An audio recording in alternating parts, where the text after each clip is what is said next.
Reach out to our media folks. They tell me that they think that they have identified the problem and that they have fixed the problem. You ready for our jury? Yes, sir. All right, we have our witness ready, right? Yes. Okay. All right, Ms. Mullins, go get our jury.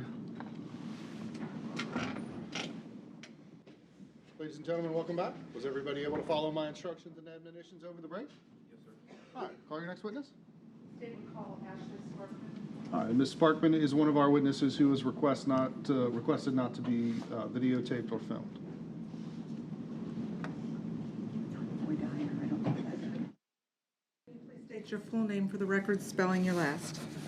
Ashley Nicole Sparkman, Sparkman. And where are you employed, Ms. Sparkman? Hilltop Obstetrics and Gynecology, In what capacity? 4 years. In what capacity, ma'am?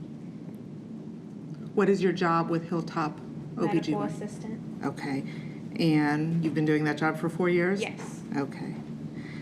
Ms. Sparkman, as a medical assistant, what are your duties and responsibilities? Checking patients in, getting weight and vitals, blood pressure, assisting doctors with exams. Thank you. Ms. Sparkman, I'd like to direct your attention to April 26th of 2017 and ask if you were so employed and working in the office of Hilltop Obstetrics and Gynecology on that date. Yes. And were you involved in the medical treatment of an individual known as Skylar Richardson? Yes. Ms. Sparkman, do you see her in the courtroom today? Yes. Noted, thank you. Thank you. Prior to April 26th of 2017, did you know Brooke Richardson? No. How did she first come to your attention on that date? She was on Dr. Andrews' schedule to be seen as a new patient. Okay, and is he one of the doctors with Hilltop Obstetrics and Gynecology? Yes. When were you assigned to work with Dr. Andrew on that date? Yes. When you are assigned to work with a particular doctor, it's part of your responsibility to check the patients in? Yes. And is that what happened on that date? Yes. What was your understanding as to why Ms. Richardson was coming to Hilltop Obstetrics on that date? She was scheduled as a new patient for birth control. Okay. And where in the office did you first meet with her? The waiting room? And when you went to, did you go to get her out of the waiting room? Yes. Was she alone or was she with somebody else? I don't remember. Okay.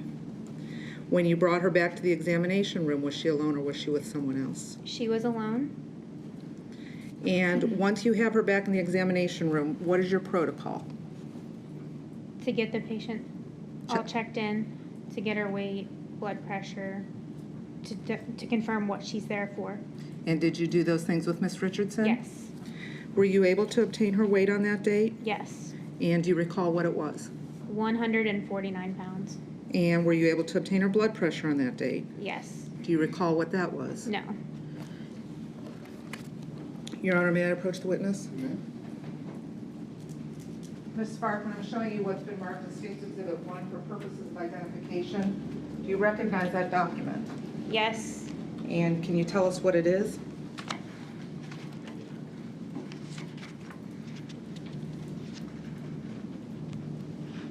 Her blood pressure? Is that document a collection of Ms. Richardson's records from Hilltop Obstetrics? Yes. What's the designation? The exhibit? State's Exhibit Number 1. Okay. Within that collection of documentations, is there an entry for the date that you checked her into Hilltop Obstetrics on April 26th of 2017? Yes. And did you document in that record both her weight and her blood pressure on that date? Yes. And I believe you already said that her weight was 149 pounds? Correct. And what was her blood pressure? 112/80. From the examination, or the part of the examination that you did when you were checking her in, were there any noted health concerns? She was nervous. She may have had goosebumps on her arms. She was nervous and she had goosebumps on her arms. Did she relay to you when you were checking her in any concerns about her own physical health? No. And did you note any concerns about her physical health based on your check-in procedures? No. Okay. But you noticed that she was nervous and that she had goosebumps on her arms? Yes. Can you describe that a little bit more for me? She appeared to be nervous more.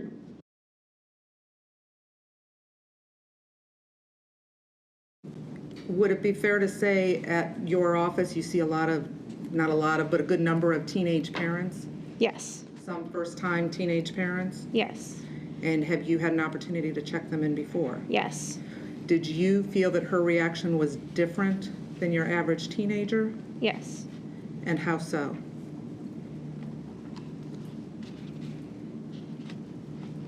How did she seem different to you, Ms. Sparkman? Just because she seemed so nervous. Okay. Did you try to gather, you said that you were able to get her weight and her blood pressure. She did not relay any physical health issues to you. Did you ask her about her menstrual cycle at all? Yes. Was she able to give you any information about her menstrual cycle? Yes. What was she able to tell you? She told me that she had had a period a couple weeks before her visit, Okay. that her periods were normal. Did she indicate to you that she would go more than a year without a period? No. Did she give you any indication that she had any concerns about her menstrual cycle? No. Based on the information that you obtained from her and your observations about her demeanor, which I think you said were a little bit more than the typical first-time teenage patient, what, if anything, did you do with that information? I told Dr. Andrew after I was finished checking her in that she seemed very nervous. Do you recall specifically what you told him? No. Okay. But you recall it having to do with her state, her presentation Yes. of being nervous? What happened next after you alerted him? He went in to see her, to talk with her. Did you go back in with him or did he go alone? He went by himself. And do you recall approximately how long he was in there? 10 or 15 minutes. Okay. When Dr. Andrew came out, did he give you any additional orders? We were going to do a urine pregnancy test. And did you in fact obtain the urine pregnancy test from Miss Richardson? Yes. How did you do so? She gave us a urine sample and I ran a test and it showed positive. Okay. Once you got the test result, and I believe you just indicated it was positive, what did you do with that information? I told Dr. Andrew. You did not tell Miss Richardson? No. Okay, so that information goes directly to Dr. Andrew? Yes. What happened next, if you know? After I told him that it was positive, he went back in to talk with her, and then he took her to the ultrasound room And do you know what his reason was for taking her to the ultrasound room? because her pregnancy test was positive. Okay, did he have any discussions with you about why he wanted to take her in there? No. Okay. Did you go in at the time that the ultrasound was being performed? No. After the ultrasound was performed, did you have any other conversations with Dr. Andrew? After he was finished with the ultrasound, Yes. he told me that she may be 32 weeks pregnant Okay. from his abdominal scan. From the abdominal scan?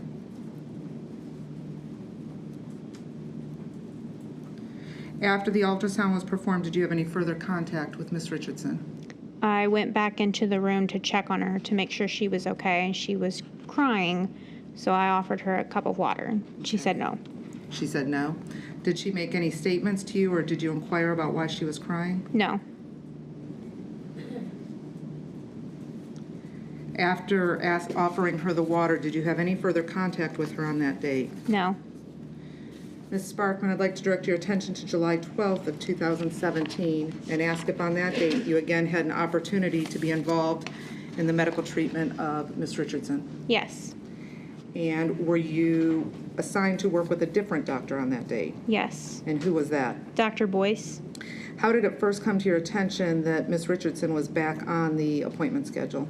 I reviewed my schedule the morning of and saw her name on the schedule for a follow-up. And did it indicate what it was a follow-up for? Birth control. Did that surprise you in any way? Yes. And why is that? When she was seen originally with Dr. Andrew, he prescribed birth control before we did the pregnancy test. And then he discontinued it when we were in the office that day. So when I saw her on the schedule with Dr. Boyce 2 or 3 months later, I didn't understand why she was following up on birth control. Were you involved with trying to make any contact with her to come back into the office after the April 26th appointment? No. Were you aware that she had not returned to the office after the April 26th appointment? Yes. Did you alert anyone to the fact that she was back on the appointment schedule? Dr. Boyce. And what happened at that time? After she got to the office, When you alerted Dr. Boyce, what information did you share with her? I told her that she had a positive test 2 or 3 months prior to that she had not returned, and that she was back on the schedule for a follow-up on birth control. And was that conversation limited to you and Dr. Boyce, or was anyone else involved? Just Dr. Boyce and I. Did you follow the same procedure for checking her in as you did in the last appointment? Yes. And when you went to get her from the waiting room, was there anyone else present with her that day? I don't remember. When you brought her back to the examination room, was there anyone present with her? No. Did you start obtaining her vitals again? Yes. And do you recall on July 12th of 2017 what her weight was 130 pounds. and what her blood pressure was? 118/62. And that would be approximately a 19-pound change in her weight at that time? Yes. On that date, did she appear pregnant to you? No. How would you describe her demeanor on the July 12th appointment? I don't remember. Do you recall if she seemed nervous again? Not as nervous as the original appointment. Okay. Did you attempt to engage her in any conversation while you were checking her in? No. Did you ask her why she was there or confirm that it was for birth control? Yes, I asked her what she was following up on, and she said birth control. At that time, did you question her about the fact that she was no longer pregnant? No. Did she volunteer any information to you about not being pregnant any longer? No. After checking her in, what did you do next? I told Dr. Boyce that she was following up on birth control. Did you alert her to the fact that she was no longer pregnant? No. Do you recall making any statements to her about her no longer having a belly or anything like that? I don't remember. When Dr. Boyce went into the examination room, did she go with you or did she go in by herself? By herself. And were you able to hear anything while she was in the examination room? As I was checking in the patient in the next room, I heard sobbing. Did you have any further contact with the defendant on that date? No. Did you have any further discussions with Dr. Boyce regarding Ms. Richardson's state of being pregnant and then no longer pregnant? Yes. And what was that conversation? Objection, hearsay, Your Honor. Ladies and gentlemen, normally I don't allow folks to testify about what other people talk about, but I'm going to allow this for a very limited purpose, and that limited purpose is explaining why these individuals were doing what they are doing. So you can consider it for that purpose and for no other. Go ahead, Ms. Kraft. Can you please tell us what the nature of that conversation was? Dr. Boyce, Dr. Andrew, and 2 other employees were in an exam room, and Dr. Boyce told us that she Go ahead. buried the baby. That she buried the baby? Yes. Did you have any other contact with the defendant after that July 12th examination? No.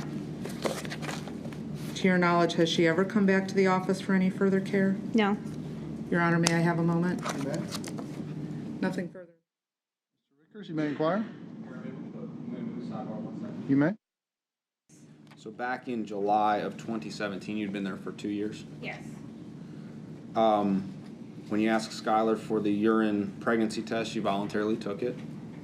Dr. Andrew is the one who asked her for the urine sample, showed her where the restroom was. And then he went to the back to the break room to get a cup of water.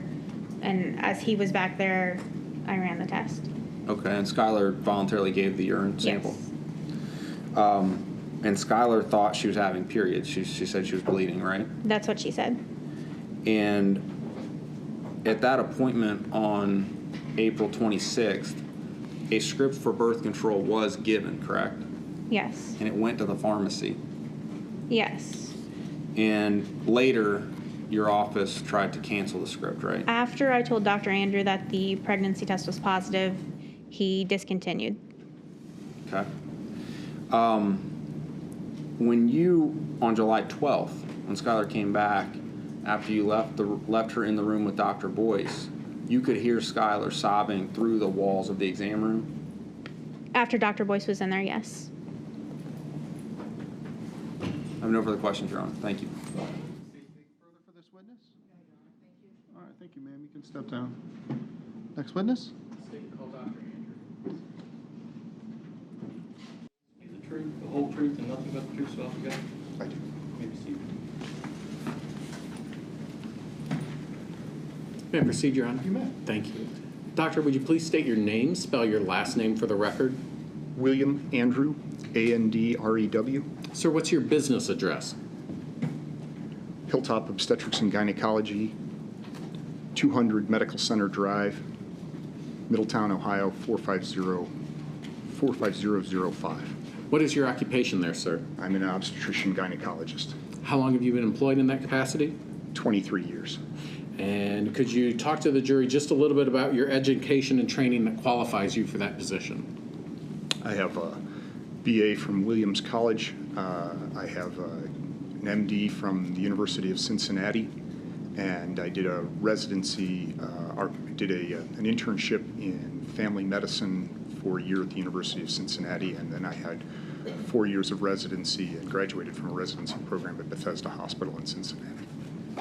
The residency program was in obstetrics and gynecology. Did you hold any licenses or licensures? I'm licensed to practice medicine in the state of Ohio. Doctor, I want to direct your attention to April 26, 2017. Did you have occasion to provide medical treatment to Brooke Skylar Richardson on that date? I did. Do you see Ms. Richardson in the courtroom, Doctor? We will stipulate to her identity throughout the trial, Your Honor. Okay, thank you. Could you, let me ask you this question. Did you know Ms. Richardson prior to that date? I delivered her 18 years prior. Okay. So you have been the family's OBGYN for at least 18 years then? I did provide care for her mother, and I believe that I delivered her brother as well. Okay. On that date, April 26, 2017, do you recall what was her listed reason for the appointment? Why was she making an appointment that day? My medical assistant, Ashley, said that she was there to start birth control. Okay. And if you could explain, how did Ms. Richardson come to your attention on that day there at the office? She was placed in a room as other patients would have been, and her chief complaint and vital signs, I think, were taken by the medical assistant working with me, Ashley. And then Ashley came out and told me what she was there for, and then I looked at the medical record as Ashley had recorded it. Did Ashley provide you with any other information, sir? She said that the patient looked nervous and that she seemed to be breathing hard. After speaking with Ashley, did you go into the exam room and make contact with the defendant? I did. Could you explain to the jurors exactly what happened when you went in? I sat down and asked Skylar, the patient, how I could help her. What did she indicate to you, sir? She said that she wanted to start birth control pill. Okay. Was there further discussion? We had a general discussion about the nature of birth control, why it was a good thing to use it for reasons other than birth control. We had a discussion about whether or not she was prepared to have a gynecologic examination. I took some general history about her and some sexual history as well. Okay. Did you also talk to her about her menstrual cycle? Ashley had recorded a date for a last menstrual period, and I asked her about a last menstrual period, and I was not confused, but the two things didn't entirely match up. I think she told me what I had recorded in the medical record was that she had had a menstrual period the month prior, and so that's what I recorded, and what Ashley had recorded was earlier that month. Okay. So you believe she may have told you the month prior to her visit, and she may have told Ashley earlier that month that she had a menstrual cycle? Correct. Okay.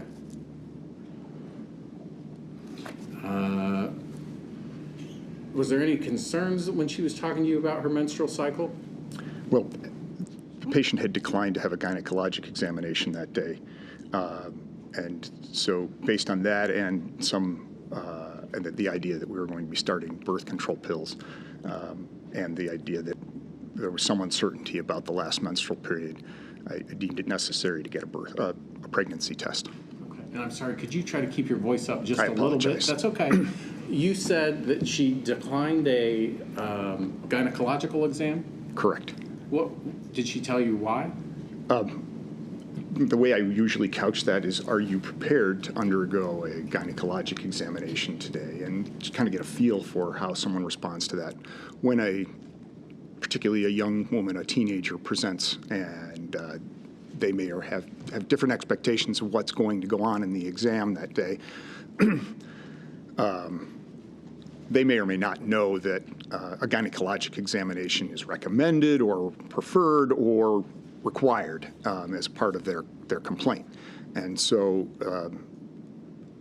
springing a gynecologic examination on a teenager is fraught with some difficulty. It could damage the patient-doctor relationship if I were to sort of compel someone to do that. And so it would not be my practice to force that upon any young woman. So based on that declination of the gynecological exam and the different statements she made about her menstrual cycle, what did you do? We asked her to provide us with a urine specimen so that we could do a pregnancy test. Did you tell her that that was the reason that you were asking for the urine specimen? I recall that she went down the hallway to get a urine, to give us a urine specimen. I don't recall whether I specifically said that we needed a urine pregnancy test to her, or that certainly, I don't recall that. Okay. The scenario was there. Okay. And did she in fact provide a urine sample? Yes, And what were the results of that, sir? it was positive. Meaning that she was pregnant at the time? Correct. What did you do with that information, if anything? Well, I returned to the room where the patient had returned and explained that there was a positive pregnancy test, and then proceeded with a sort of a general physical examination rather than the more in-depth gynecologic examination. And I measured her belly, what's called a fundal height, so measured from the pubic symphysis to the top of the fundus, or at least I believe that I did, because I recorded a very specific number for that in the medical record of 32 centimeters. Well, and so let's take a couple of things at a time. You first went back and informed her that she was pregnant? Correct. What was her reaction upon you telling her that she was pregnant? She broke into tears. She was surprised. Okay. Was she crying? She did. What statements was she making, if any?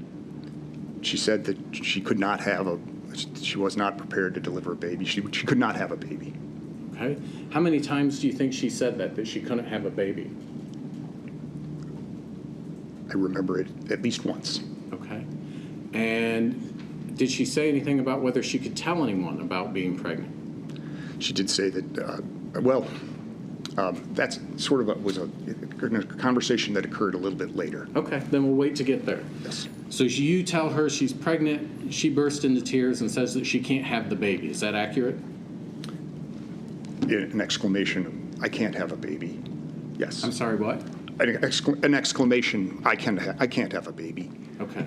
Doctor, if you lean into the red light microphone a little bit, that will amplify. I know it's a little confusing, but that's the one that will amplify you. Thank you. And then I believe you indicated that after that, you told her that she was pregnant. She's in tears, and I'm sorry, you said she was crying or she wasn't crying? She cried at the time. Okay, and then you performed an abdominal examination? Correct. Explain to the jury what that means. So I examined her abdomen, would have had her lay down on the examination table and feel the abdomen, palpating the abdomen, and then I measured the fundal height. And explain to the jury, what does it mean when you say you measured the fundal height? So if the uterus is big enough, it is above the pelvic brim. That means you can feel the growing uterus in the abdomen. And I measured from the pubic symphysis to what I taught was the top of the uterus, and then recorded that number. Okay. And do you recall specifically for this appointment how you conducted that measurement? I recorded a very specific number, so I think that I measured as I would have measured other fundal heights with a measuring tape. And I understand that you're saying that you recorded a specific measurement, but do you specifically recall using the tape? I have no independent memory of that. I will say that it's such a common thing that I do that maybe I wouldn't have an independent memory of it. And doctor, do you remember being interviewed by Detective Fain and Detective Carter with the Warren County Sheriff's Office? I do.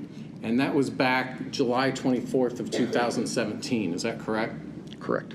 And that obviously was much closer in time to this incident than here now, where we're in September of 2019, is that correct? Yes, And you remember speaking to them, is that right? I do. And you provided them with information about the visit, is that correct? Yeah, I do. If you were specifically asked that question about how you took the measurement during that recorded interview, which we have, would that refresh your memory about whether you used a tape measure or whether you used your hand? I reviewed that. I know what I said at that time, but Okay, what did you say at that time? I think that I don't know, that I didn't know how I had measured that at the time, but that I was uncertain that maybe I had measured with just my hands. Okay, so back in 2017, soon after this appointment, you had indicated that you thought you used your hands, not the tape measure. That's probable, yes. Okay.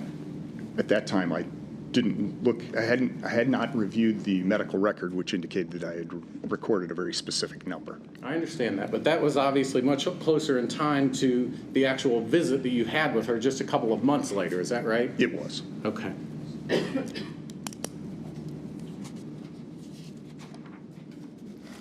And what did the fundal height measurement reveal at that time? I recorded it in the medical record as 32 centimeters. And what does that mean when you say it was 32 centimeters? So roughly speaking, the fundal height in centimeters is equal to the gestational age in weeks. And is there, with respect to fundal height, when you're doing that type of measurement, is there a plus or minus a couple of weeks one way or the other? So there would be concern about the growth of the fetus if the fundal height was more than 4 centimeters above what you would expect based on a known gestational age, or more than 2 centimeters below. Okay. But I'm sorry, I meant, is there an error rate? When you say 32 weeks, could it actually be a couple weeks after 32 weeks when you do that? Or is it, when you do 32 centimeters, is it precisely that? Well, I think that my measurement of the fundal height is relative, that I can reasonably expect that my measurement of fundal heights is good. That there are a variety of different factors that would change that measure of the fundal height. For example, the body habitus of the patient might change it. If someone is very large, they would have more abdominal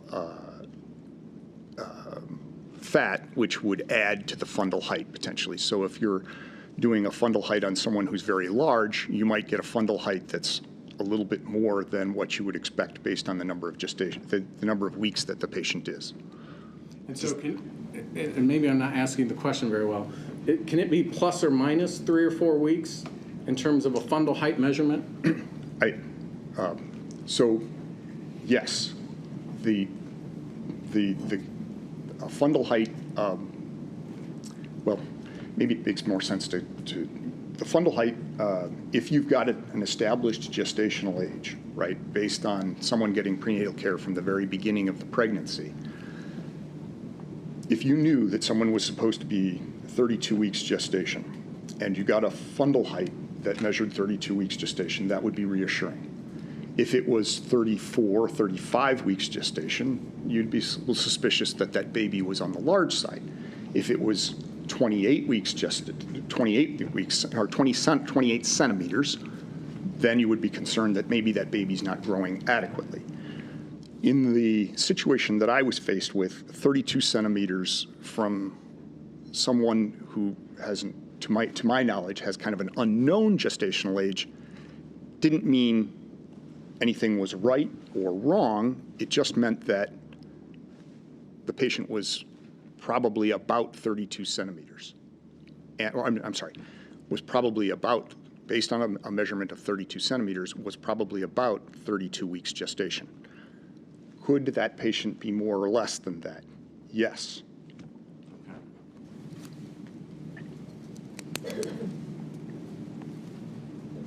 And they could be more or less 3 to 4 weeks.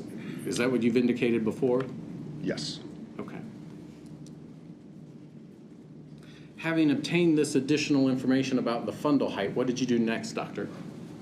So I escorted Skylar to the ultrasound room, which is sort of around the corner, where we did a very brief ultrasound. Why did you do the ultrasound, sir? To confirm that she was, in fact, pregnant with an intrauterine pregnancy, and that it was not some other pathology.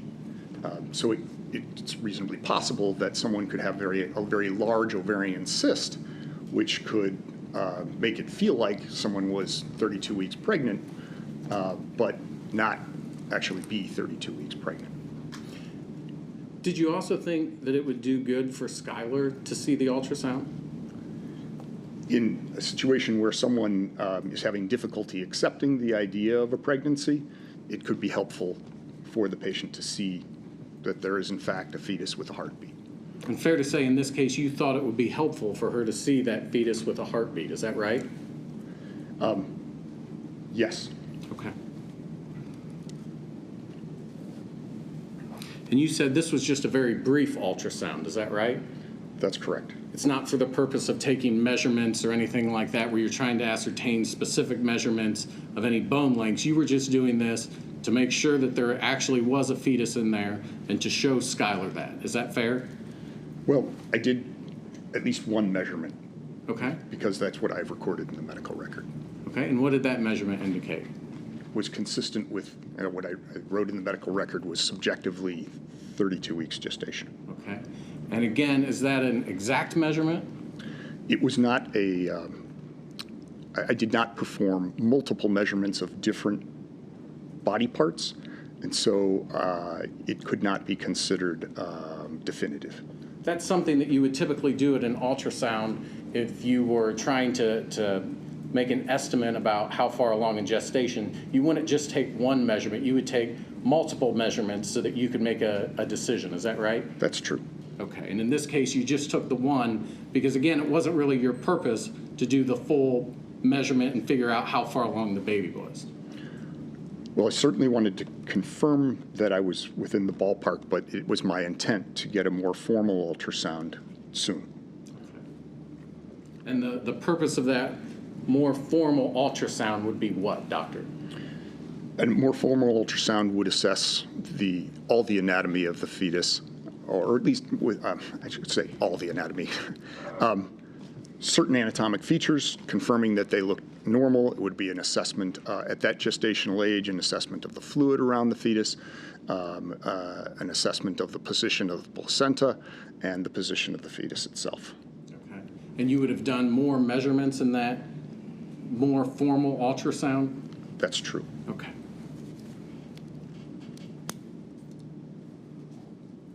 With respect to the ultrasound that you did perform, were you able to obtain a heart rate? Yes. And what was the baby's heart rate? I believe I recorded it in the medical record as 140. 40? And tell the jurors what that means. I don't know that everyone understands. Is 140 good? Is it bad? Is it It's what I would have expected. for a normal, healthy baby? Is that right? Yes. Okay. I will add that heart rate is one of the last things that would change in the event that something was wrong. Okay. Did you see anything in that ultrasound that you performed, and I know it was brief, that caused you any concern about the health of the fetus? I did not. I will add to that one, it was not considered a formal and extensive ultrasound, and that not knowing what the gestational age was, it would have been difficult to make an assessment of whether or not, for example, something like fetal growth was normal. If you don't have another date on which to base the pregnancy, at 32 weeks, you can't say, well, is that normal, or is that excessive, or is that too little? Okay. And so you wanted her to come back in to do that more formal ultrasound where you would look at things in more detail? Yes. But based on what you saw, no concerns about amniotic fluid levels? I did not do anything to assess the amniotic fluid levels, but Okay. Were you able to make a determination about the position of the baby? I did record in the medical record that the fetus was presenting head first. Okay. In cephalic presentation? Correct. Okay.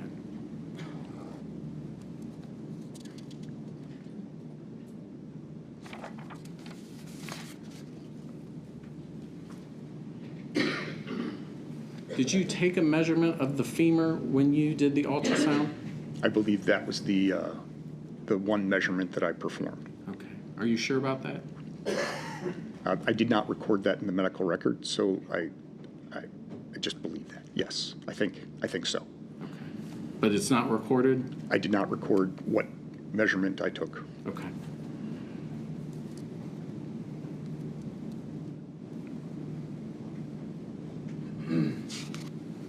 And you're not claiming, and correct me if I'm wrong, you're not claiming that the measurements that you took with your hand or with that one measurement of the ultrasound are definitive. Is that fair to say? That's true.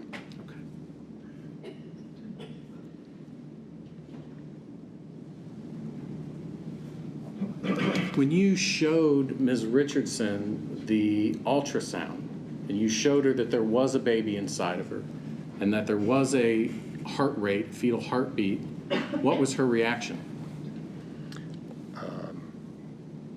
I believe she was still upset. Okay, what was she saying? I don't know that she said anything at that time. Okay.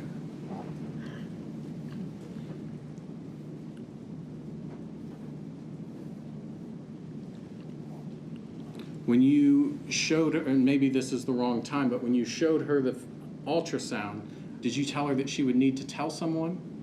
Yes. And what was her response? No, I don't believe there was a response. Okay. Do you recall, did she make a statement about going to college? I think that occurred after I told her that she was pregnant, and she said, "I can't have a baby. I'm going to college." Okay. In September. As you dealt with her, did she become, in your opinion, more adamant that she couldn't tell anyone about what had happened? I don't know if she became more adamant, or I just assumed that that she had said that originally, and that I needed to counsel her about the importance of telling someone. Okay. And again, when you tried to counsel her about the importance of that, what was her reaction? At this point in the ultrasound room, I'm not sure that she indicated a reaction one way or the other. Was she still crying? I think that she was still very upset, but I'm not sure that that was audible or that was my sense from her body language. Okay. After you're with her in the ultrasound room, what happens next?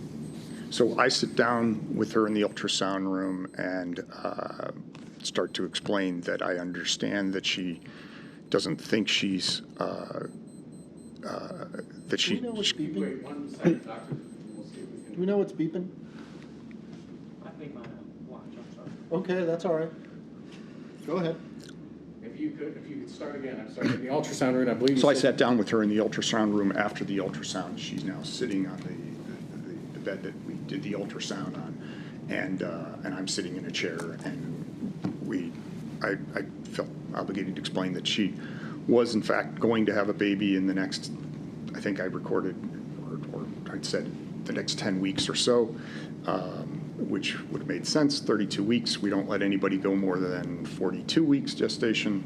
I explained that she didn't, that while she was going to have a baby, she didn't necessarily have to raise a baby. Why did you tell her that, doctor?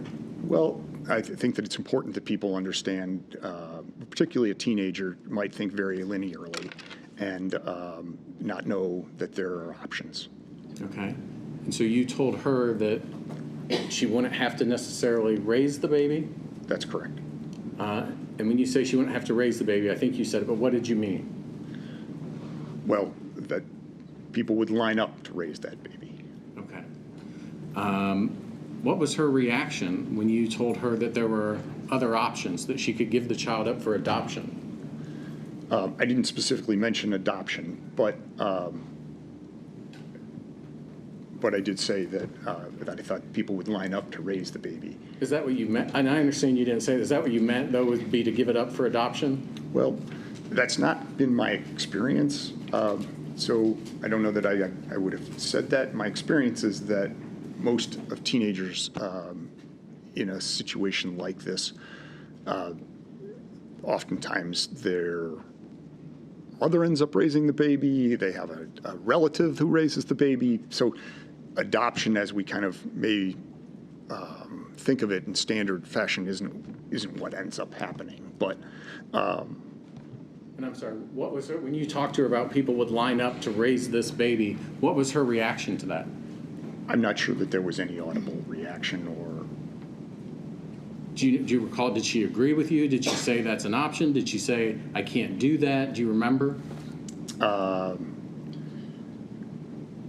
I don't recall that there was any audible response. It's likely that at that point. It's what? I'm sorry. It's likely that at that point she was not hearing or was hearing but not internalizing what I was saying. Why do you say that? That would have been not an atypical response of a teenager, a scared teenager confronted with news that they didn't expect. Okay. What other conversations did you have with her there in the ultrasound room? We talked about depression. Or well, no, I can say we didn't talk about it. I warned her that if she felt like hurting herself or hurting the baby in any way, that she should contact me. Why did you tell her that? Well, she'd received some surprise news, and in general, I counsel every woman at some point in the pregnancy about the importance of understanding that I am a resource for if they have postpartum depression, antepartum depression, anxiety or issues, I'm an appropriate person to bring those issues to. That's not something you would typically do at a first visit, though, is it? It's true that I wouldn't do that at a first visit in a typical situation. This was not a an typical atypical situation. Is that Yes, right? sir. And part of that was based on her reaction and the statement she was telling you. Is that fair? Well, that's true. It's also true that it was a surprise to her that she was pregnant and that she was this far along. Then it was a surprise to me that she was certainly a surprise to me that she was that far along. And I know you keep using the term that she was surprised. You don't know if there's other information that would suggest that she thought she might have been pregnant when she scheduled that appointment. You don't have any of that information. Is that fair to say? I do not, but that would not surprise me either. The vast majority of people who have come to me, and as you can imagine, in 23 years, I've seen situations like this several times, and in the vast majority of the situations, people come with a chief complaint that is somewhat different than I suspect I might be pregnant.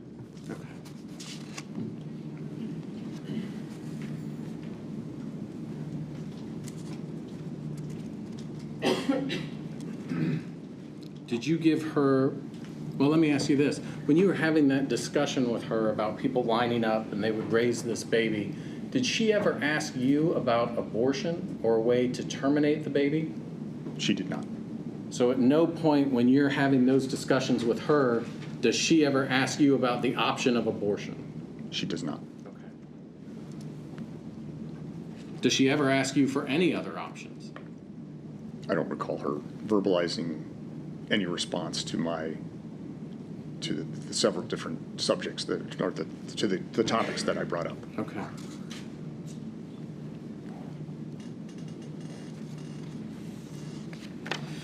Did you talk to her? Was there any discussion? Because obviously you knew that she was there for birth control pills. Is that right?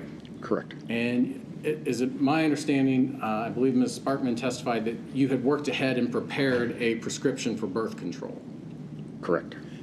When you're having any discussion with her after she knows she's pregnant, does that discussion about birth control pills ever come up?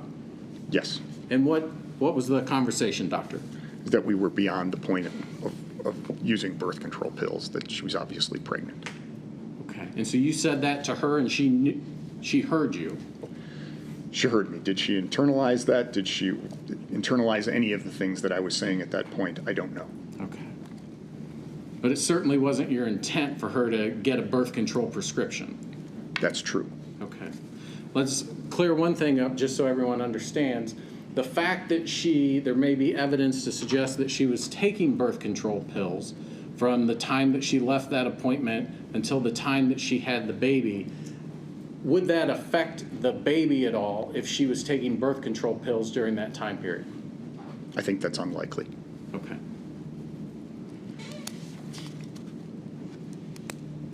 That's not something you would expect to have a negative impact on the baby, the fact that she was taking those pills? Well, I could come up with a theory or a mechanism by which such a thing could have happened. It would not typically be. Okay.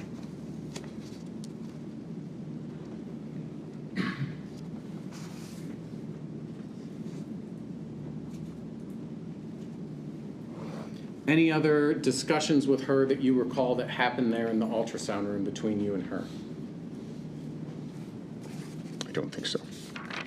Did you give her any medical advice or talk to her about making additional appointments? Yes. Talk to the jury about that. What happened? I explained that we wanted to see her back. We needed to start prenatal care, and that I wanted to see her back within the next week. Okay. And in fact, you told her you wanted an ultrasound, a full ultrasound that next day. Is that right? That's likely. Yeah, I think I did. And what was the urgency, if any, of getting her in within a week? Was there something going on that was actually important to get her in within a week? Well, in advanced stages of pregnancy, obviously the dating of an ultrasound gets worse as the pregnancy gets farther along. So the sooner the ultrasound is, a formal ultrasound is done, the sooner we'll have good dating criteria. That was one issue. The ultrasound itself, would have been important just to, again, date pregnancy and make sure that the health of the pregnancy. Starting prenatal care, there was an additional issue there with insurance, is that if I had the first new obstetrical visit before a week or a week and a half or something like that, there was I think her insurance company was United Healthcare. United Healthcare and the hospital that we primarily deliver at, Atrium Medical Center, which is the closest to her home, were not in network as of a week and a half from then. So anyone that we had started prenatal care on by the end of the month, I think, was eligible to deliver at Atrium Medical Center, the closest hospital to her home. And if not, then it became more nebulous about where we would deliver her. So it made some sense for convenience sake for both her and for our practice that perinatal care start as soon as possible. But regardless of all that, I would have wanted to have started prenatal care as soon as possible anyway. But it wasn't because of anything that you saw during that ultrasound that led you to believe that the baby was in distress. Is that fair? That's true. Okay.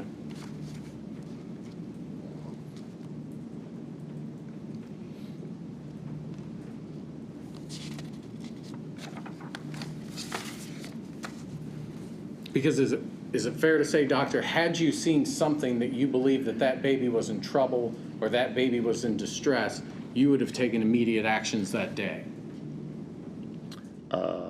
Yes.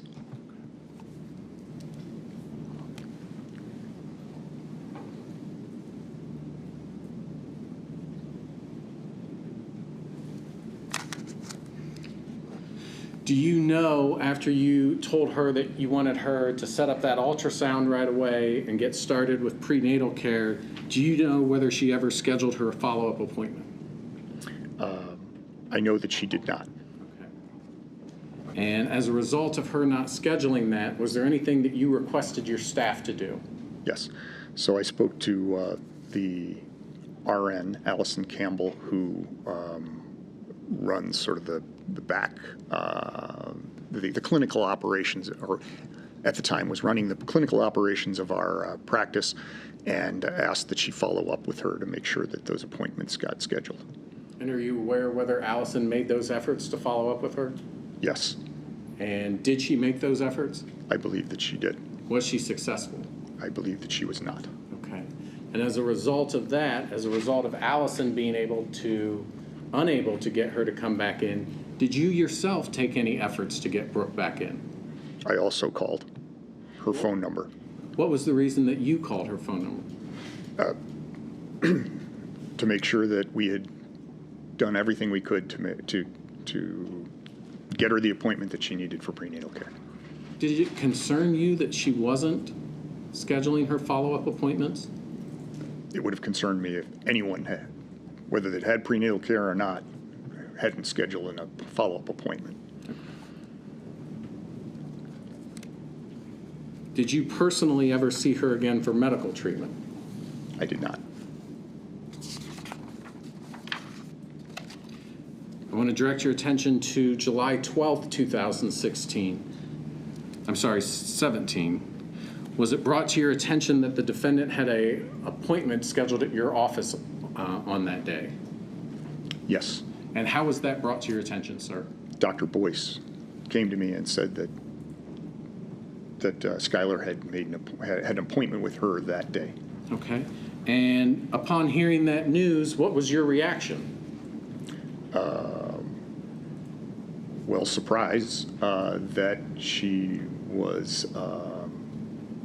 hadn't been in to see us for several weeks, and I think by that time she would have been expected to deliver. And we said, well, we'll find out what became of that pregnancy.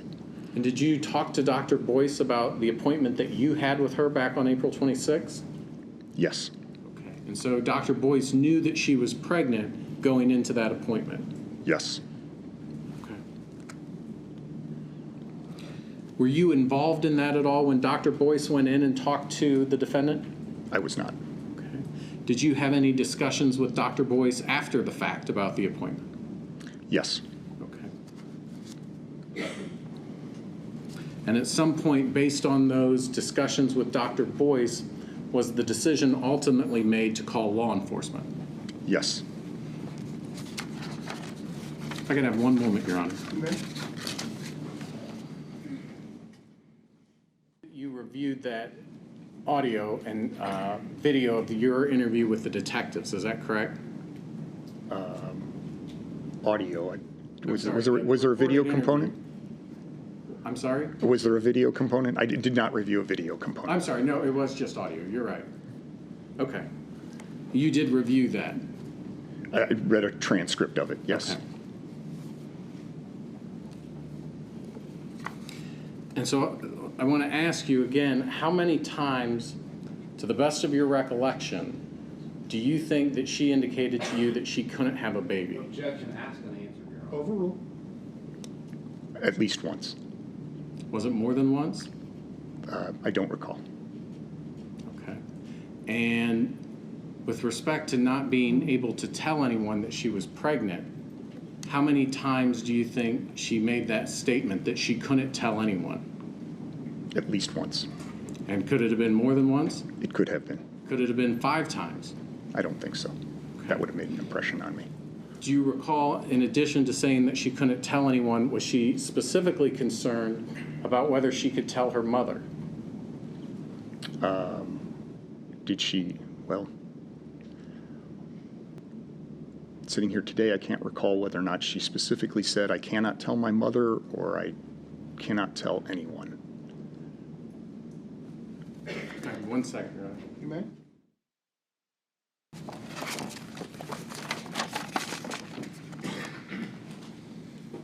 Good morning, Dr. Andrew. Good morning. The prosecutor made a lot of statements about what was typical and atypical. Having a teenage mother learn for the first time that she was pregnant, was Skylar's reaction typical?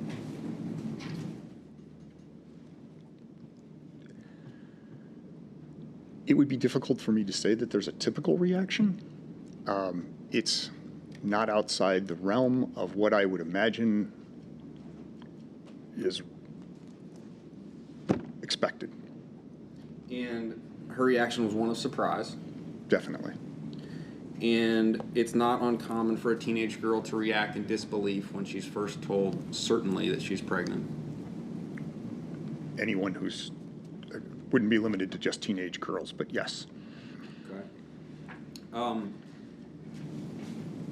The advice that the prosecutor talked about that you gave Skylar about depression, or I think in opening you mentioned suicide, that's the advice you give any woman in their 3rd trimester of pregnancy. Is that correct?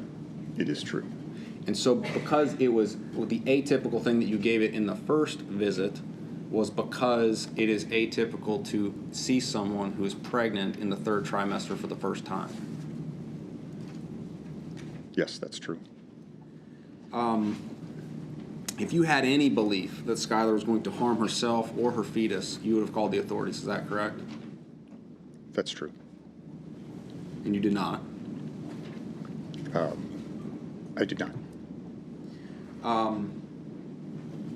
How common is it for a teenager the first time they go to the OBGYN? You'd never seen Skylar before, right? That's, well, I delivered her. Sorry. So Technically speaking, I had seen her before, but I had never seen her as a gynecologic patient. And is it typical for a first-time OBGYN appointment for someone to be nervous about a pelvic exam? Yes, that's true. Is it typical for teenagers to sometimes refuse pelvic exams for you as a doctor in your experience? Yes, so a young woman who's never had a pelvic examination may come to the doctor expecting to have a pelvic examination, have been told by their, whoever, if they're underage, whoever their guardian is or their parent, they may have fear about how uncomfortable the exam is, how invasive the exam is. They may not expect to have an exam at all. It's fair to say that we oftentimes have people who've come in for their very first examination or have come in for some other reason, and it's deemed that the best way to evaluate that problem is to do a pelvic examination, and they may not want to have a pelvic examination. So we fairly commonly have teenagers who either may get into a disagreement with the person who's there with them, who's insisting that they wish to have an exam. The parent or the mother or the guardian may wish them to have the examination done, and the patient may not want to have an exam. And sometimes we get into some long-winded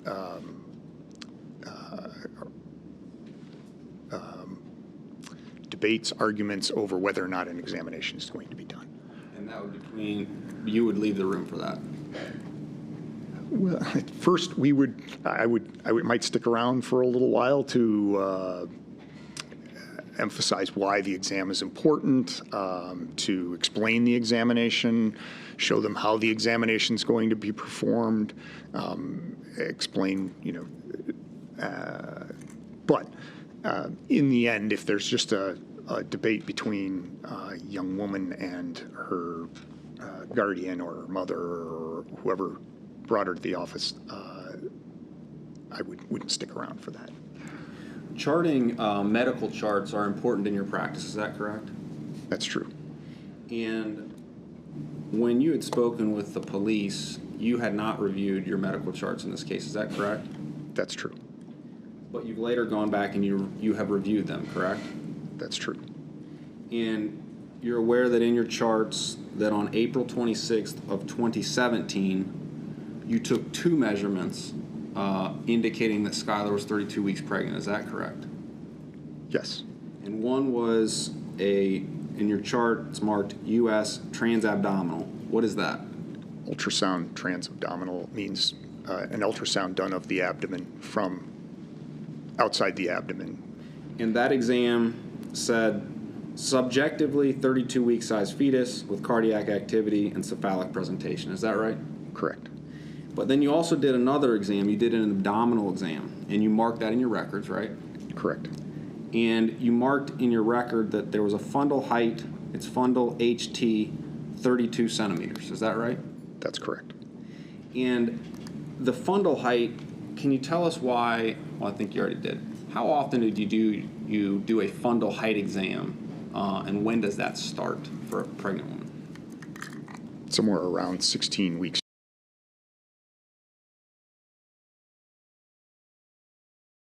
The uterus, and then around 20 weeks gestation, it really should track approximately 1 centimeter of fundal height per week of gestation.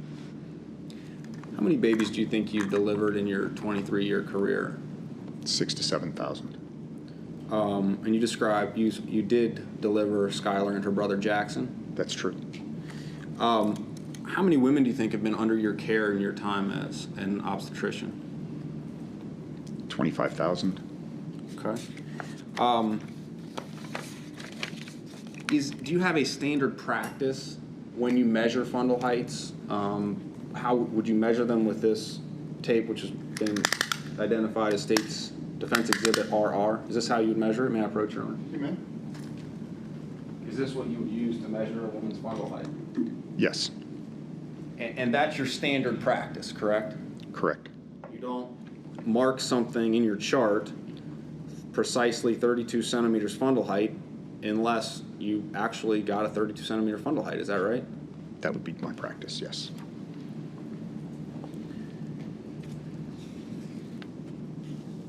And what we're referring to in the records, let me display this, and let me know if you cannot see it on your screen, doctor. I highlighted a few things here. This is your record. Abdomen, can you read that? Yes. And that's an abdominal examination, fundal height 32 centimeters. That's what we're referring to with that measurement, is that right? Correct. And the things above that, the physical examination about eyes and chest and cardiovascular, that's Skylar, correct? Correct. Okay.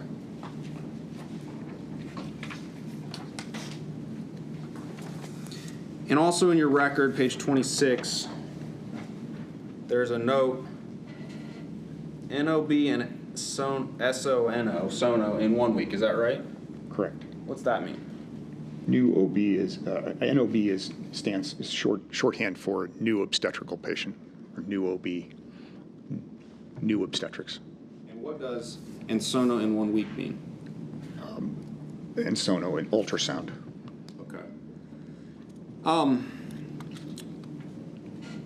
The 32 centimeter fundal height that you gathered when you measured Skylar, that corresponds, if I understand you correctly, every centimeter should be weeks gestation of the fetus. Is that right? Correct. And if we now know that at the time you saw Skylar on April 26th, she was actually 37 to 39 weeks pregnant, what would that mean to you as an obstetrician? Well, that would have meant that she was much smaller than expected, and that would have meant that since it's more than 2 centimeters smaller, that would have required explanation. And if she had been only 3 centimeters smaller, so if you had measured 34 and she was really 37, or she measured 35 and she's really 39, what would that tell you? What would be the concern? Well, the concern in general is that potentially the fetus wasn't growing adequately. And is there a term for that in your profession? Intrauterine growth restriction. And what is intrauterine growth restriction? Well, for a variety of different reasons, if the fetus isn't getting enough nutrition, enough oxygenation, if there's compromise of the placenta, if the fetus has a genetic abnormality, it may not grow appropriately and or may stop growing in the uterus. Higher risk of a stillborn? Intrauterine growth restriction is associated with a higher risk of stillborn. And when there is intrauterine growth restriction, it impacts the umbilical cord fluid, is that correct? So intrauterine growth restriction is an indication of potentially one problem that may cause it is a failure of the placenta to adequately exchange nutrients and oxygen. Another indicator that there may not be adequate flow through the placenta could be a lack of fluid around the baby. That's one of the earlier indicators of a problem with the pregnancy in general. So there is a term when there's low fluid around the fetus. It's called oligohydramnios, which really just is oligo, meaning low, and hydramnios, meaning fluid. And a heartbeat, having a normal heart rate, does not mean that the baby's not growth restricted. Is that right? That's correct. As I said earlier, one of the last things to change would be, if there was something wrong with the pregnancy, one of the last things to change would be the heart rate. So one of the earlier things to change might be the fluid around the fetus. And the problem with looking at growth is that it takes a long time to look at fetal growth. You can't look with ultrasound one day and then look again with an ultrasound the next day and say there's been any significant growth. So in the hands of experts, they might be able to say there's been appreciable growth if you had 2 different, say, ultrasounds with complete measurements in maybe 2 weeks. You might look at ultrasounds in the hands of an expert as little as every week if you were just looking at the fluid around the fetus to see if that was adequate. And the purpose of your ultrasound, the transabdominal ultrasound that you did on April 26th, was not to do a full assessment of the amniotic fluid, is that right? No. Meaning that is correct. You did not look at the amniotic fluid. That's correct. Can you tell us what, if the cord breaks during delivery or just before delivery, the umbilical cord, what is that a sign of? What does that tell you as an obstetrician? Well, if the cord is very short, it may mean that the fetus didn't have enough distance between the placenta and whatever out of the vagina is, and so that there may have been too much tension that could break. But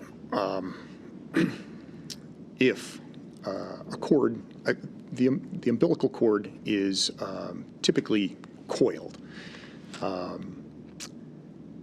imagine a short, flat, skinny cord is like a piece of wire, and a coiled cord that is thick and robust is like a slinky. And that slinky has structural integrity to it. And so if the cord is thin and skinny, it doesn't have any elasticity to it, so it's more prone to breaking. And the thin and skinny cord is an unhealthy cord. It could be associated with a pregnancy that has not developed normally. Is bleeding in the third trimester a risk of stillborn, risk of pregnancy? Yes. And in your charts, it's listed last menses last month. What does that mean? So when I spoke to Skylar about when the last time she had a menstrual period was, she indicated that it had been, if the month that we have in question is April, I assumed that to mean March. And we know it wasn't a menstrual cycle, right? Yes, we do know that. And sometimes women can bleed during pregnancy, correct? For concerning reasons and for not concerning reasons, but yes. And it's more concerning if there's blood in the third trimester than the first, right? Yes. When you ask Skylar to give a urine sample for the pregnancy test, she volunteered and gave you the sample, correct? Yes. And after you told her that she was pregnant, she permitted you to do the transabdominal ultrasound, correct? Correct. Does malnutrition or women with eating disorders, does that increase the odds of a stillborn in your practice and experience? Yes. You've had the experience of delivering stillbirths in your practice, That's true. and you've had experience with miscarriages. Yes. How does your practice, how do the doctors in your practice and the nurses handle a stillborn delivery right after the delivery? We would generally get the baby, wrap the baby in a blanket as we would with a live-born baby, cut the cord, and then we've usually had a discussion with that mother before the delivery as to whether or not they would like to hold the stillborn baby. And if they're amenable to that, we usually present the wrapped baby to the mother. When you saw Skylar on April 26th, I believe you testified that you told her she would deliver within 10 weeks. Is that right? That's true. And when you called Skylar, there was no voicemail set up. That's true. So you were unable to leave her a voicemail. Correct. And you told her that she should follow up with your office within 1 week. Correct. Or for the sono, which is an ultrasound? Yes. And that's reflective in your chart on page 26. NOB and sono in 1 week. Correct. May I have one moment, Your Honor?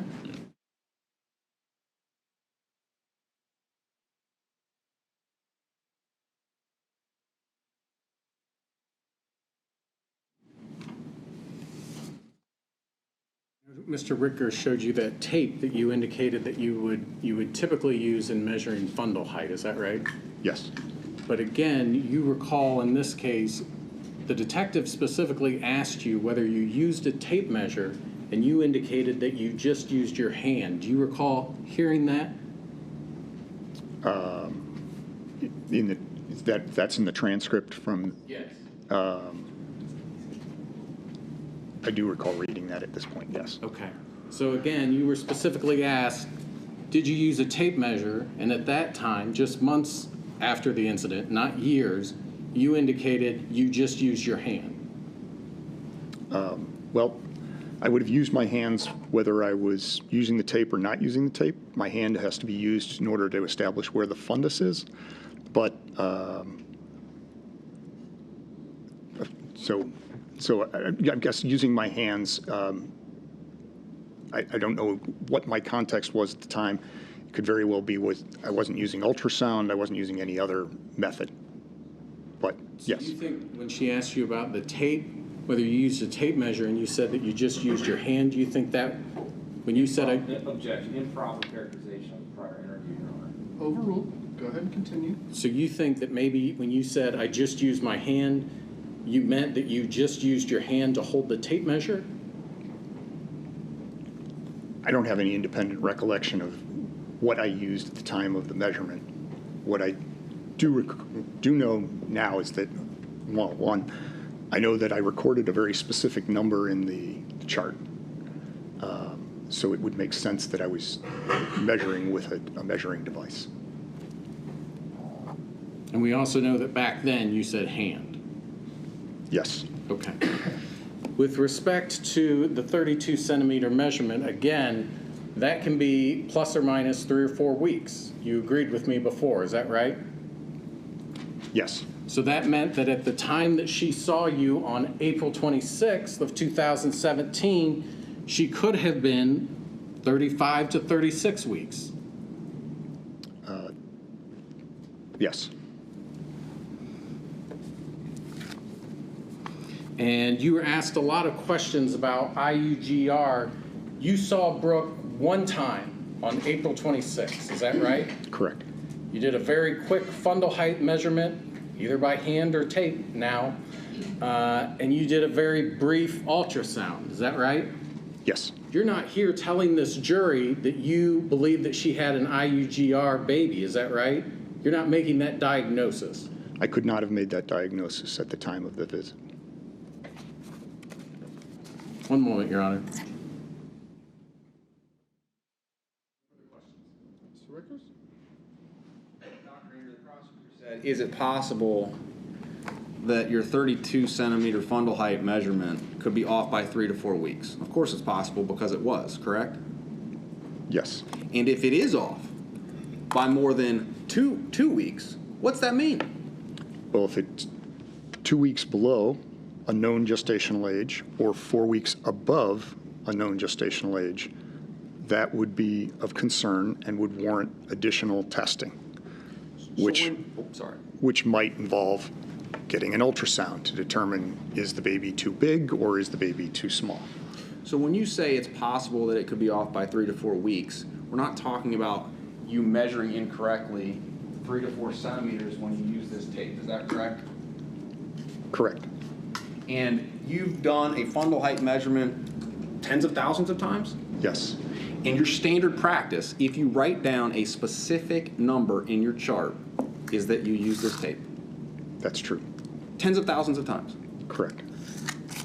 And if you measure 32 centimeters and a woman is actually 35 or 37 or 39 weeks gestation, that is indicative that she has intrauterine growth restriction, correct? That's certainly a possibility. Very much so. It's not just 3 centimeters, correct? I'm sorry, it's more than 2 centimeters less than. If the gestational age is known to be 32 weeks gestation and the measurement is more than if the gestational age was known to be 34 weeks gestation and the fundal height, a reliable fundal height, is 32 weeks gestation, that is worthy of, I should say, more than 2 centimeters below. So if it was 30, say the gestational age is known to be 35 weeks gestation, and the measurement is 32, that would warrant additional testing. Because it indicates there might be a problem. Correct. And a likely problem, obstetricians are told, look for likely problems. The likely problem here would be restricted fetus, right? Growth restriction or oligohydramnios, both of which could be an indication that the fetus is not growing adequately or that there is compromise of that connection between the placenta and the uterus. No further questions, Your Honor. Thank you, Doctor. You can step down. Next witness. The state would call Allison Campbell. Ms. Campbell has also requested that she not be filmed or videotaped. proceedings will be the truth, the whole truth, and nothing but the truth, so help you God? We'll be seated.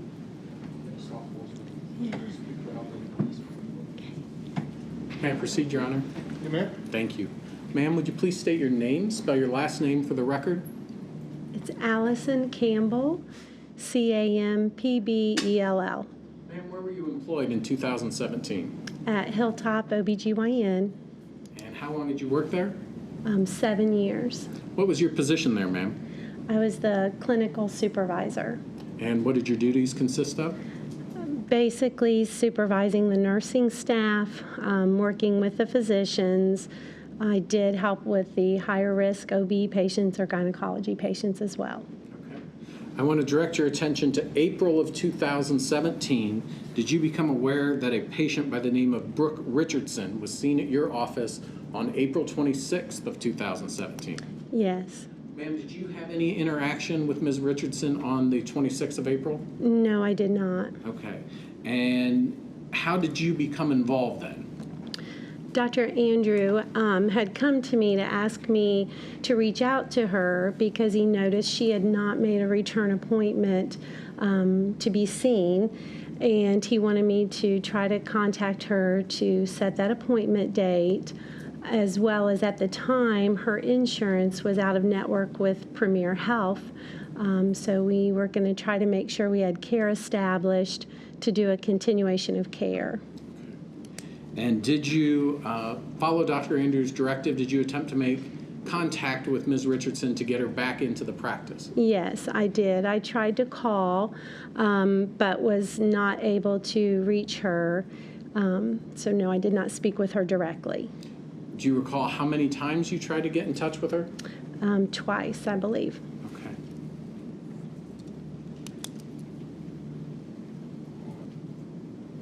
Do you recall, were you able to leave a voicemail? Do you remember? I do not. I don't remember. I believe it was either the voicemail was full or not set up. Okay. But 2 separate times you tried to call her in an effort to get her back in. Yes. Are you aware whether she ever scheduled an appointment during that time period in April to come back in and be seen? No, she did not.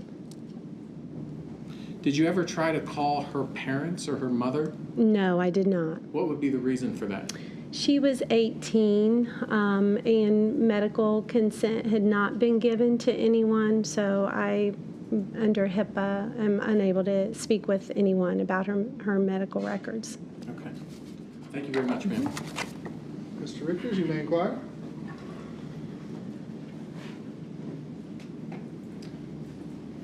Hi, Ms. Campbell. Hi. It's not uncommon for you or people in your group to call a patient to establish a continuation of care. Is that right? That is correct. And because it's important to get follow-up care, right? Yes. And it's important for insurance to establish within a week or week and a half. Yes. I have no the voicemail. You were not able to leave a voicemail. No, right? I was not. I have no further questions. Anything else, Mr. Kinnaman? All right, thank you, ma'am. You can step down. May we approach her? You may. Remember the cautions that I have already given you. Do not discuss this case amongst yourselves. Also, do not begin to form opinions about how the case should be decided.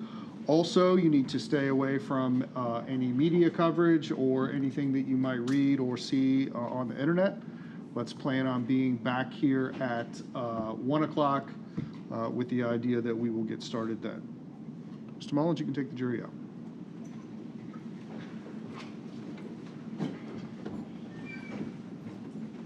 Our conference at the time that Ms. Sparkman was testifying, Mr. Rickers, you indicated that you had an objection based upon the motion in limine that had either been filed or to the discussions that we had had in pretrial. And do you want to make a record of that at this time? Thank you, Your Honor. With your permission, may I let Mr. Schuett make a record of that? That's fine. Just for the record purpose, I'm treating that objection as being timely filed, so, or as timely made. So, go ahead.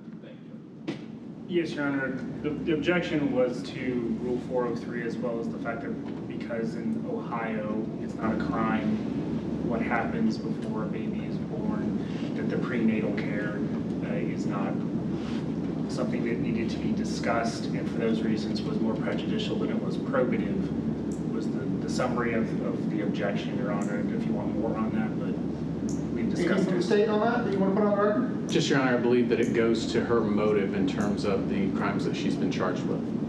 Okay, I've already provided the jury actually 2 cautionary instructions regarding this. I advised the jury that it was not a crime not to get prenatal care, and I gave them a specific example as to this. And I also have indicated to the jury that as a preliminary matter, and I plan on instructing them on this again, that in order for them to convict Ms. Richardson of the first 3 of the counts, the state has to establish beyond a reasonable doubt that the alleged victim was in fact born alive. So I'm going to overrule your objection as to that issue. We also had at our second sidebar conference issues regarding, I believe what was an issue regarding corpus delicti for potentially inculpatory statements of the defendant. Do we want to make a record on that? Yes, please, Your Honor. Your Honor, the defense's position on that is that the corpus delicti rule in this state. At this point, they can't offer any inculpatory statements of Ms. Richardson because they have not established independent evidence of a crime. So specifically, at that point, it was the statement from Ms. Richardson to Dr. Boyce was when we made the objection, as well as if they're going to go into crime scene photographs as was indicated at Sidebar. All of that is derivative from her statements to the police, and at this time they have not established the rule and that independent evidence of a crime existed, and ergo we can't hear that evidence until that is done. Is it the defense's position that it's just that I have not yet heard it in their case in chief, or that I am not going to hear it at all with regard to the corpus delicti? At this point, based on what we've heard, we have not heard it in their case in chief. Whether or not they establish it through an order of different witnesses is undetermined at this point. But based on when we made the objection, what we have right now, they have not established independent proof of a crime, and therefore we can't hear any evidences based on those inculpatory statements. Does the defense concede that once we reach the point where the state offers evidence of a body that the corpus delicti rule has been satisfied? No, because that was established through the statements that she gave them. And this is a very unique case because in most cases where you would have someone who was noticed to be missing, right? We were all born, everyone knew that we were there, and then we went missing. Someone could say, well, they're missing. They have not established a live birth in this case and told us that they can establish a live birth in this case. Ergo, we can't hear inculpatory statements to prove that point because that's what the corpus delicti rule says. It's supposed to get around basing a case on this defendant's statements and those alone. And what offering evidence of a body doesn't meet that rule in this case, Your Honor, because of the uniqueness of the case. Okay, thank you. Mr. Knippen, Ms. Kraft, does the state wish to be heard on this issue? Your Honor, I guess I would disagree with defense counsel. I think that Ms. Richardson's dead baby that was excavated from the yard behind her home is evidence of the fact that she committed a crime. So I don't fully understand the defense argument. All right, well, I mean, the corpus delicti rule is designed to prevent a defendant's confession from being used against that defendant for a crime that never happened. And it requires a very minimal amount of independent proof of the body of the substance of the crime, meaning the act and the criminal agency of the act. The court notes that there was a body that was recovered in an area adjacent to the defendant. This evidence is sufficient to establish that a crime may have occurred and satisfies the corpus delicti rule for admitting the statements of the defendant, which are potentially inculpatory. But your objection is noted and overruled for the record. Is there anything else we need to talk about before we get going again? How late do you plan to go today, Your Honor? Depends on the jury. I've not asked the jury what their preference on going late, but you guys all know my position on this. If we can add a half an hour to every day in a 2-week trial, we've just eliminated an entire day of trial. So I like to go as long as everybody is comfortable. But I do not want the jury pushing past their point where they can either pay attention or whether they might be distracted by other business that's going on at home. So I will have Mr. Mullins inquire of them when they return from lunch. My thought would be to plan on going until 4:30 and probably adjourning somewhere in the 4:30 to 5:30 range, although I know that we're getting into crime scene photos and that might sort of guide how we go. Well, and Your Honor, because of that, we've got 5 witnesses that are going to potentially talk about that, and then our 6th witness would be somebody that's driving from Montgomery County. So my thought would be not to have them here, but that may mean we end at like 4 o'clock today, or we can see if that person can come down here, but I don't know then that we would be able to get her on. Okay, if we bring the witness down from Montgomery County, we'll get her on, him or her on today, if that's what you want to do. I think I would prefer just to put on the 5 witnesses and stop if the court's okay with that. Okay. Well, we'll see where we're at the first, so at our like 2:30 break, we'll kind of see where we're at and we'll know. Okay. All right. We're in recess.